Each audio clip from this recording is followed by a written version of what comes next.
강연자 바로 옆에 벌써 오셨습니다. 소개해드리도록 하겠습니다. 블로그 약 16만 명, 그리고 유튜브 구독자만 8만 명 이상을 보유하고 계십니다. 입지 분석 전문가고요. 부동산 칼럼니스트로 활동하고 계신 분이죠. 필명 빠숑으로도 굉장히 유명한 분이에요. 스마트튜브 부동산 연구소의 김학렬 소장 바로 만나보도록 하겠습니다. 어서 오세요, 소장님. 네, 안녕하십니까. 반갑습니다. 저도 간간히 소장님 채널을 잘 보고 있는데 최근에 소장님 근황이나 아니면 부동산 시장 얘기 먼저 살짝 해볼까요? 예, 스마트튜브 부동산 조사 연구소 소장 김학렬입니다. 네. 저는 이제 리서치 업무를 하고 있는데요. 주로 하는 일이 이제 공공기관이나 이런 건설사에서 의뢰를 받아서 시장 분석 조사를 하고 있고 수요 조사를 하고 있고요. 예. 그런 파트가 대부분이고, 그리고 또 이제 이런 SNS 활동을 통해서 많은 또 일반인들 대상으로 이런 또 반응들을 보고 있는데요. 양쪽 다 지금 혼란에 빠져 있어요. 이 코로나 때문에 과연 코로나 이후에 시장이 어떻게 될 것인지 궁금해 하는데, 그러니까 공급자 입장에서 보면은 과연 지금 분양해도 되는지, 분양가 얼마큼 받을 수 있을지 이런 궁금증이 있는 반면, 또 일반인들 같은 경우는 지금 사도 되는지, 지금 너무 올라갔는데 이게 좀 고점은 아닌지, 좀 빠지고 있는데 이게 좀 저점인지, 이런 것들 굉장히 헷갈려하고 있는 그런 시장입니다. 네.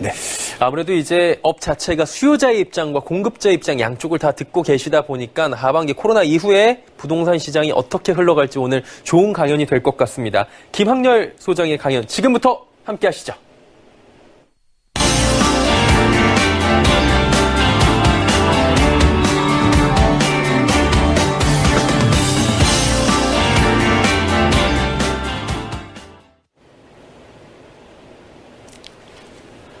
네, 스마트튜브 부동산 조사 연구소 소장 김학렬입니다. 제가 25분 동안 드릴 말씀은요, 현재 시장을 어떻게 이해해야 되는지, 그리고 하반기 시장들을 어떻게 준비해야 되는지, 전반적인 거시 경제를 통해서 한번 알아보도록 하겠습니다. 코로나 이전 상황과 이후 상황이 지금 단절이 되어 있는데 그것들을 어떻게 연결해야 되는지에 대해서 집중하시면서 들어보시면 좋을 것 같습니다. 결국 부동산 시장을 전망한다라고 하는 것은 과연 지금 이 시장에서 아파트를 살 사람들이 남아있는지, 이제 팔 사람들은 어떻게 준비해야 되는지, 이런 것들이 가장 궁금하실 텐데요.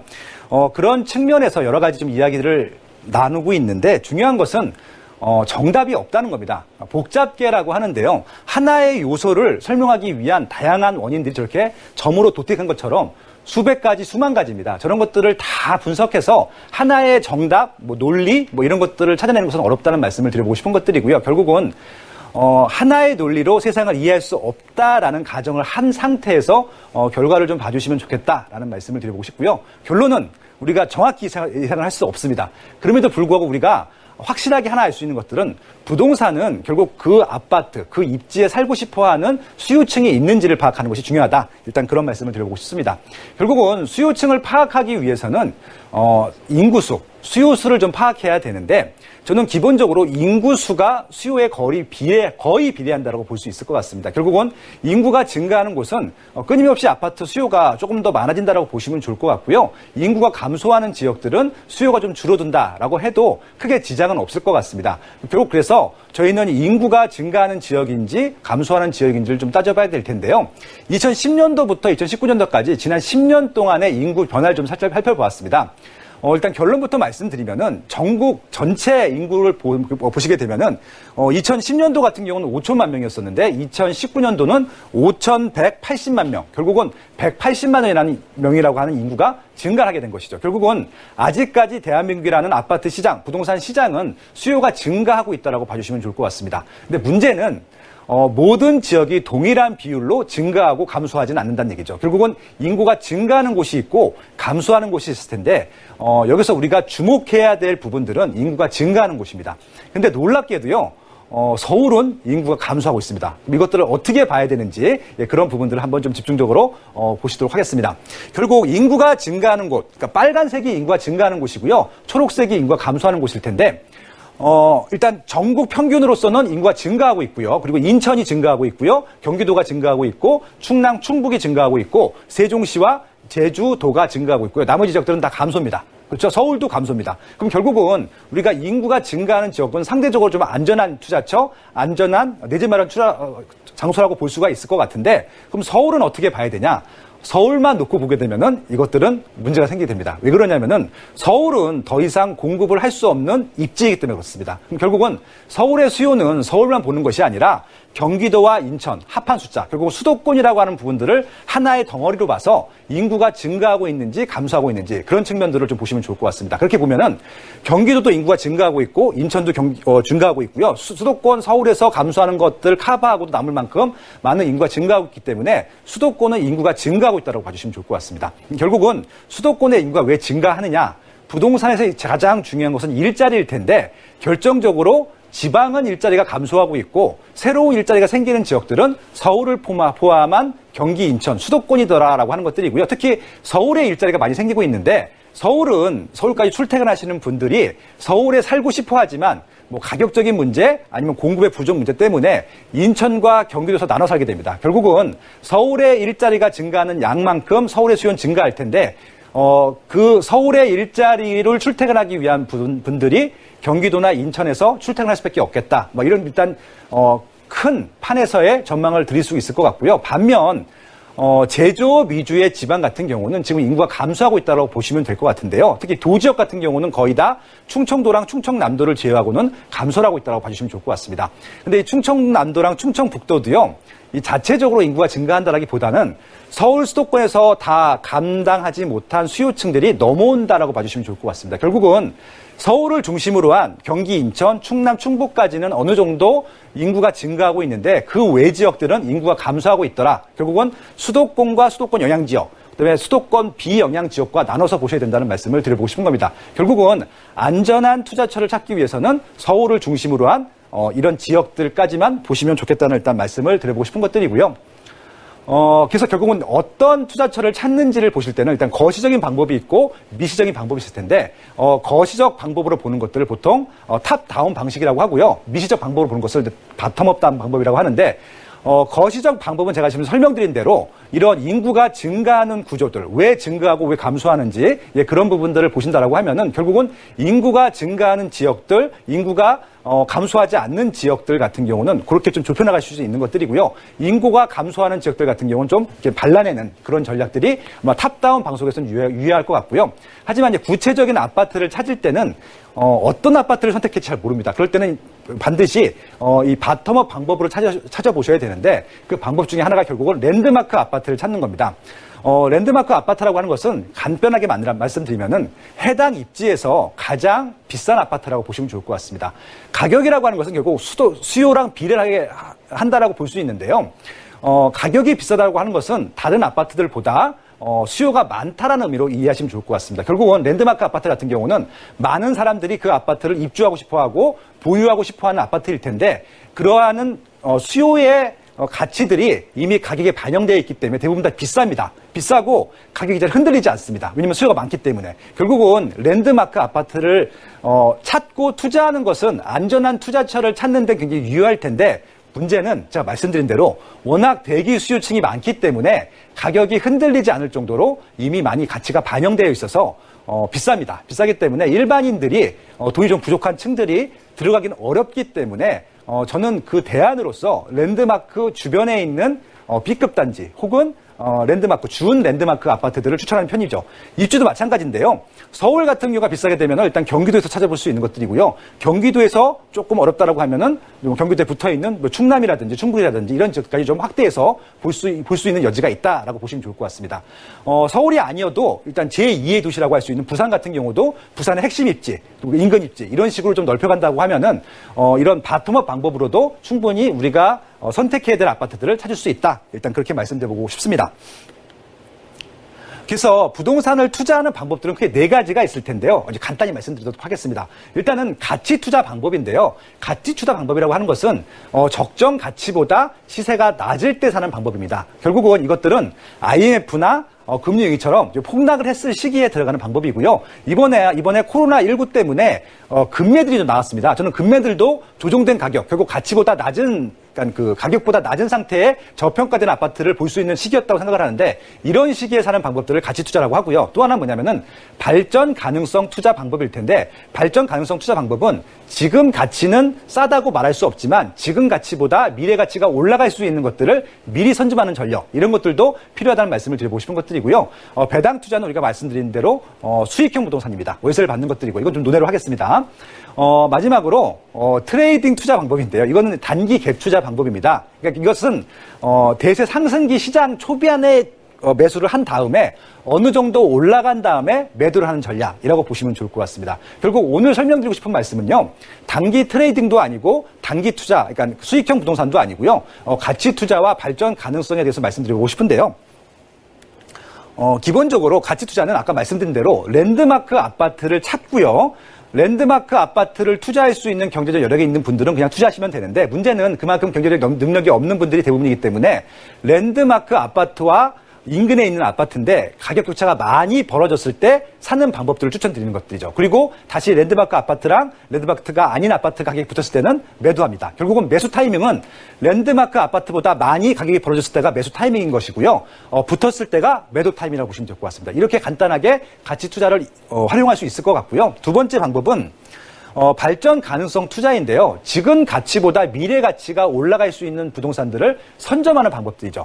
이것도 2000년도부터 2019년도까지 지난 20년 동안 17개 광역 지자체에 대한 아파트 평당 가격을 좀 이렇게 시계열적으로 분석을 했는데요. 서울이 2000년도에 600만 원, 전라남도가 제일 저렴한 지역인데 200만 원이었습니다. 저 때는 딱 3배 차이가 났었는데 2019년도 12월 기준으로 보면은 서울 같은 경우는 평당 2,700만 원, 전라남도는 500만 원입니다. 결국은 5배 차이가 나는 것들이죠. 그럼 이것들을 다시 한번 트래킹을 해보게 되면은 향후 10년 후인 2030년도가 되면은 아마도 서울과 전라남도의 격차는 10배 차이가 나 있을 겁니다. 그럼 지금 돈이 조금 비싸긴 하지만 안전한 투자처를 찾는다라고 하면은 전라남도보다는 서울에 투자하는 것이 확률적인 측면이나 수익률적인 측면에서 훨씬 더 유리하다는 것들이죠. 그만큼 일자리가 많고 수요가 많은 지역들을 선택하는 것이 좋겠다라고 좀 제안을 드려서 볼 수 있는 것들인데요. 그게 바로 결국은 성장할 것들이 확정이 돼 있는 지역들을 눈여겨보자라는 말씀입니다. 네, 다음은 이제 그 트레이딩 투자 방법인데요. 트레이딩 투자 같은 경우는 하지 말라는 게 아니라 리스크가 큽니다. 왜 그러냐면은 단기 갭 투자 같은 경우는 입지의 질이나 상품의 질을 보지 않습니다. 그러니까 올라갈 수 있는 시기에 사서 올라갔을 때 파는 방법들인데요. 아까 말씀드린 대로 가치 투자나 발전 가능성 투자보다는 투자 기간이 짧기 때문에 여간 투자의 선수가 아니고서는 성공하기가 굉장히 어렵습니다. 그렇기 때문에 이것들은 투자의 선수가 아니라고 하면은 권장해드릴 수 없는 방법이기 때문에 이것은 참고적으로 한번 보시면 좋을 것 같고요. 여러분들은 좀 하는 것들을 좀 지양하셨으면 좋겠다라고 좀 제안을 드려봅니다. 예, 요거는 이제 그 지난 2019년도 1월 달부터 2020년 4월 달까지의 아파트 평균 상승률을 좀 정리하는 건데요. 빨간 측면들이 오른 지역들이고요. 이 노란이나 파란, 초록색 측면들은 가격이 조금 조정이 된 지역들이라고 보시면 좋을 것 같은데요. 여기서 보여드리고 싶은 것들은 뭐냐면요. 결국 같은 시기라 하더라도 다 다른 스펙트럼을 보이면서 다른 상승 하락을 보이면서 대한민국 아파트들은 움직이고 있다는 말씀을 드리고 싶은 겁니다. 결국 우리는 현 시점에서 빨간색, 결국 가격이 오르는 지역들을 봐야 되는데, 저 가격이 오르는 지역들을 볼 때 중요할 점은 뭐냐면요. 저것들이 실수요 때문에 올라가는지 아니면은 투자 수요 때문에 올라가는지를 보셔야 됩니다. 그 기준은 바로 실수요가 될 텐데, 실수요라고 하는 것은 단기적으로 샀다가 빠지는 수요들이 아니라 실제 그 지역에서 거주하고 싶은 수요들이 많은 지역이라고 보시면 좋을 것 같습니다. 그런 지역들이 보통 수요가 많고 위기가 오더라도 오래 버틸 수 있는 지역이라고 보시면 좋을 것 같습니다. 요거는 이제 서울인데요. 서울에서도 심지어는 같은 시기에도 오르는 지역이 있고 내리는 지역들이 있습니다. 근데 중요한 것은 뭐냐면요. 2019년도 초반에 1월 달부터 5월 달까지는 조정이 됐었는데 6월 달부터 12월 달까지는 가격도 오릅니다. 어떤 말씀을 드리고 싶은 거냐면은 2019년도에 내내 오른 것처럼 보이는 서울시장도 조정되는 시점이 있었다는 것들이죠. 결국은 이것들이 서울이라고 해서 무조건 포기할 것이 아니라 조정되는 시점 같은 경우는 우리가 전략적으로 들어갈 수 있는 부분들이 된다라는 말씀을 드리고 싶은 것들이고요. 결국 지금 코로나 때문에 가격이 좀 조정되는 국면들을 보이고 있습니다. 여기 초록색 부분, 노란색 부분이 보시게 되면은 특히 강남구 같은 경우는 특히 강남 상구나 서초구나 용산구처럼 서울에서 많은 분들이 들어가고 싶은 지역들 같은 경우는 오히려 지금 코로나 때문에 살짝 조정이 되는 이런 시기들도 하나의 포인트로 잡을 수 있다는 부분들도 말씀드리고 싶은 것들이죠. 이건 경기도인데요. 경기도도 마찬가지입니다. 지금 오르는 지역과 내리는 지역들이 섞여 있을 텐데, 경기도 같은 경우는 아까 말씀드린 대로 서울에서 조금 밀려나신 분들이 선택하는 입지이기 때문에 조금 더 조심하셔야 됩니다. 어떤 부분 조심하셔야 되냐면은 서울은 대부분 규제 지역이기 때문에 투자 수요층들이 쉽게 들어갈 수 없는데 경기도 같은 경우는 아직까지는 비규제 지역들이 더 많습니다. 그렇다 보니까 비규제 지역 같은 경우는 서울 같은 좀 양질의 입지에 투자 못하셨던 단기 투자 수요층들이 몰릴 수가 있거든요. 몰려서 시세가 올라가는 부분들이 있기 때문에 이 코로나 전국 이후에는 투자 수요층들이 빠질 가능성이 좀 높습니다. 왜 그러냐면요. 지금 정부의 정책들이 점점 강화가 되고 있거든요. 그래서 서울 같은 경우는 거의 다 대부분 지역, 그러니까 자연환경 보전 지역을 제외한 나머지 거의 모든 지역들은 규제 지역이 될 것이라고 보시면 좋을 것 같습니다. 지금부터는 투자 수요로만 접근하는 지역들은 조심하실 타이밍이 왔다라는 말씀을 드려보고 싶은 것들이죠. 인천입니다. 인천도 마찬가지인데요. 지금 원체 인천 같은 경우는 규제가 하나도 없습니다. 그러다 보니까 서울이나 경기도의 규제 지역을 피해 갔던 층들이 지금 가장 좋아하는 입지고요. 또 가장 좋아하는 입 중에 하나인 이유 중에 하나가 시세가 쌉니다. 그러다 보니까 결국은 인천의 현재 투자 수요층들이 수도권에 제일 많다라고 볼 수가 있는데 이 투자 수요층들도요. 아마 7월 이후 분양권 전매가 강화되게 되면은 인천도 규제 지역에 포함이 되기 때문에 아마 많이 빠져나갈 것으로 생각이 됩니다. 그래서 결국 인천도 지금 투자 수요층들도 조금 조심하셔야 될 타이밍이 왔다. 예, 일단 그런 말씀도 드려보고 싶네요. 이렇게 해서 제가 이제 주요 시장 현황들은 좀 말씀드렸고요. 이런 현황들을 바탕으로 하반기 때는 어떻게 준비해야 되시는지 말씀드려보도록 하겠습니다. 결국 대출 규제, 세금 규제로 인해서 정부의 규제 정책들은 굉장히 강화될 텐데요.